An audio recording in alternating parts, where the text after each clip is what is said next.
Si t'es freelance et que tu gagnes entre 2000 et 5000 euros par mois, mais que t'as cette impression d'avoir atteint un plafond invisible, t'as probablement la même frustration que j'avais. Tu bosses beaucoup, tu fais du bon taf, mais tes revenus stagnent. Et ce n'est pas à cause de ton talent, c'est à cause de ton système. Et dans cette vidéo, je vais te partager les 6 choses que j'aurais aimé comprendre plus tôt. Ces 6 leviers, quand je les ai intégrés, m'ont permis de passer de 2000 à plus de 20 000 euros par mois, sans me cramer, sans perdre ma liberté. Et surtout, sans retomber dans le piège de devenir salarié de mes clients. Alors c'est pas une vidéo de vente, de motivation ou je ne sais quoi, non, c'est vraiment une masterclass que je t'ai préparée où je vais te montrer exactement ce que tu vas pouvoir intégrer. Et à la fin, tu sauras exactement ce qui te bloque et comment structurer ton activité pour réellement scaler. Allez, on démarre tout de suite. Moi, j'ai commencé en 2018 en tant que freelance média buyer. Je gérais des campagnes Meta Ads pour des petites entreprises, des coachs et des agences. Et à l'époque, j'étais fier de bosser pour moi. J'avais enfin lancé mon activité, j'étais libre. Sauf que j'étais libre de quoi exactement? Eh bien, libre de bosser 10 heures par jour, libre de répondre à mes clients à 23 heures, libre de paniquer à la fin du mois quand une mission s'arrêtait. En vrai de vrai, j'étais dépendant. Dépendant des plateformes comme Malte, dépendant du bouche à oreille, dépendant du bon vouloir des clients. Et surtout, la vérité, c'est que j'avais zéro visibilité. J'avais l'impression de tout donner, mais d'être toujours à une facture près de me retrouver à zéro. Moi, mon déclic, il est venu le jour où un client m'a planté sans prévenir. 1800 euros envolés et aucune mission derrière. Et là, j'ai compris. Si ton business dépend d'autres gens, t'as pas un business, t'as un job avec plusieurs patrons. Et à ce moment-là, j'ai pris un recul total. J'ai arrêté de courir après les clients et j'ai commencé à construire un vrai système. Et c'est ce travail, personne ne m'avait jamais expliqué, qui m'a permis de tout changer. Aujourd'hui, je te résume tout ça en 6 conseils. Pas juste des tips, mais 6 fondations sur lesquelles tu peux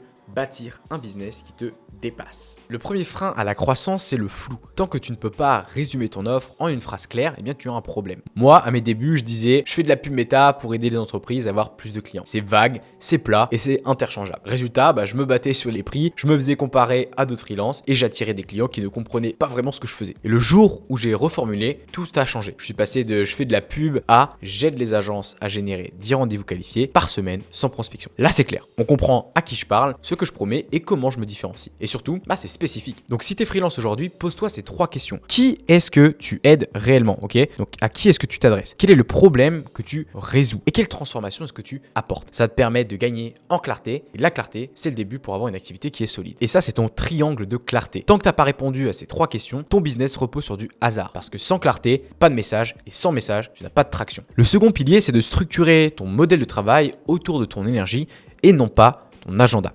Le deuxième levier, c'est donc de protéger ton énergie. La majorité des freelances échouent non pas par manque de clients, mais par épuisement. Et quand j'étais à 2000 euros, j'étais tout le temps en mode réaction. Un client m'appelle, je décrochais. Un message le dimanche, je réponds. Et plus je faisais, plus j'étais vidé. Ce que j'ai compris, c'est que ton business doit tourner autour de ton rythme naturel. Donc il faut que tu identifies les moments de ta journée où tu performes le mieux, donc tes pics de performance, les tâches qui te donnent de l'énergie et celles qui t'envolent, donc les tâches qui t'épuisent. Et ensuite que tu structures ton activité autour de ça. L'exemple concret, c'est que j'ai instauré des blocs focus de 90 minutes sans notification. Tous mes appels sont regroupés sur 2 jours et le reste du temps, je bosse sur la création, les stratégies ou la vision. C'est ce qui me permet de rester productif sans me griller. Parce que le vrai luxe en vrai, c'est pas d'avoir 10 clients, c'est d'avoir l'espace mental pour réfléchir. Et ça, c'est impossible sans structure. Allez, le troisième pilier, c'est d'apprendre à te raconter au lieu d'essayer de convaincre. Donc de raconter ton histoire. Quand j'étais à mes débuts, je pensais que pour vendre, il fallait convaincre les gens que j'étais bon. Je faisais des pavés de messages, des argumentaires, des portfolios, c'est peut-être d'ailleurs ce que tu fais aussi. Et en réalité, les gens ne se souviennent même pas de tes arguments.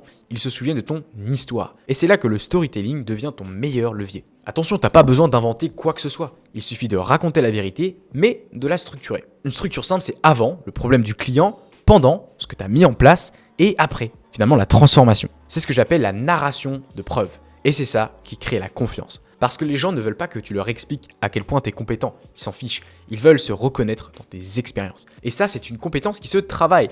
Donc, raconte des histoires qui sont simples, qui sont vraies, qui sont alignées. Et tu verras que tes clients commenceront à venir vers toi naturellement. Parce qu'ils ressentiront de la connexion, pas de la vente. Ensuite, et ça on l'entend beaucoup, c'est travailler sur ton système et non pas dans ton système. J'ai mis beaucoup trop de temps à comprendre ça. Quand tu bosses dans ton système, tu exécutes. Quand tu bosses sur ton système, tu construis des vrais leviers. À 2000 euros par mois, je faisais tout à la main. Les relances, les devis, les suivis, les briefings, les reportings, etc. etc. Le résultat, 80% de mes journées étaient consacrées à des tâches répétitives et quasiment inutiles, faut le dire. Et le jour où j'ai commencé à tout documenter, tout a changé. Par exemple, j'ai créé une checklist client que je reprenais à chaque onboarding. J'ai enregistré des modèles d'email pour mes relances et j'ai automatisé mes rappels avec un CRM. Personnellement, moi j'utilise GoHighLevel et d'ailleurs, si toi aussi tu veux un accès GoHighLevel complètement gratuit avec tout ce que j'ai déjà construit, il te suffit de cliquer sur le lien qui est dans la description directement. En une semaine, j'avais supprimé 6 heures de travail répétitif. Et quand tu enlèves 6 heures de charge mentale, eh ben, tu ouvres un énorme espace pour faire croître ton business. Alors la règle pour savoir si tu fais des tâches qui sont répétitives, si tu refais la même tâche 3 fois, documente-la ou automatise-la.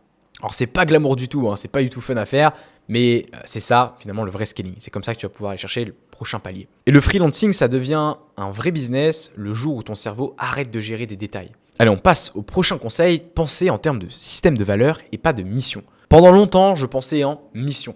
J'en finissais une, j'en cherchais une autre, mais ça t'enferme dans une logique de court terme. Ce que j'ai appris à faire, c'est de penser en écosystème de valeur. Allez, je te donne un exemple. Si tu es copywriter, ton écosystème, c'est pas juste d'écrire des pages, c'est la stratégie, le messaging, les offres, la conversion et le suivi. Et là, tu passes d'un service un peu ponctuel qui se vend pas des masses à une valeur qui est globale. Et qui dit valeur globale dit forcément des clients qui sont plus fidèles, une facturation qui est plus élevée et surtout des relations plus profondes avec tes clients. Alors pose-toi la question. Comment je peux m'intégrer dans la croissance long terme de mes clients plutôt que de livrer une mission et disparaître? Parce que c'est ce que la majorité des freelances, malheureusement, font. Et c'est pour ça qu'ils n'arrivent pas à décoller. Le but, c'est de devenir indispensable.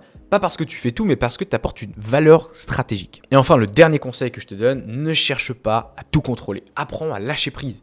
Quand tu montes, ton plus grand ennemi, c'est plus le manque de clients. C'est le besoin de tout maîtriser. Donc moi, j'ai longtemps refusé d'automatiser certaines choses ou de déléguer parce que je me disais, personne ne fera aussi bien que moi. La réalité, c'est que c'est faux. Les gens feront différemment et parfois mieux, justement parce qu'ils ne sont pas dans ton cerveau. Donc lâcher prise, c'est d'accepter de passer du rôle du technicien à plus celui d'un chef d'orchestre. Et c'est là que la vraie liberté commence. Parce que justement, tu as enfin le temps de réfléchir, de créer et de te former, au lieu d'être collé à ton ordi 12 heures par jour. Le but, c'est pas de tout automatiser, bien sûr, c'est de choisir consciemment où va ton énergie. Et cette maturité-là, elle marque la différence entre un freelance qui survit et un fondateur qui avance. Alors si tu devais garder une seule phrase de cette vidéo, ça serait celle-là.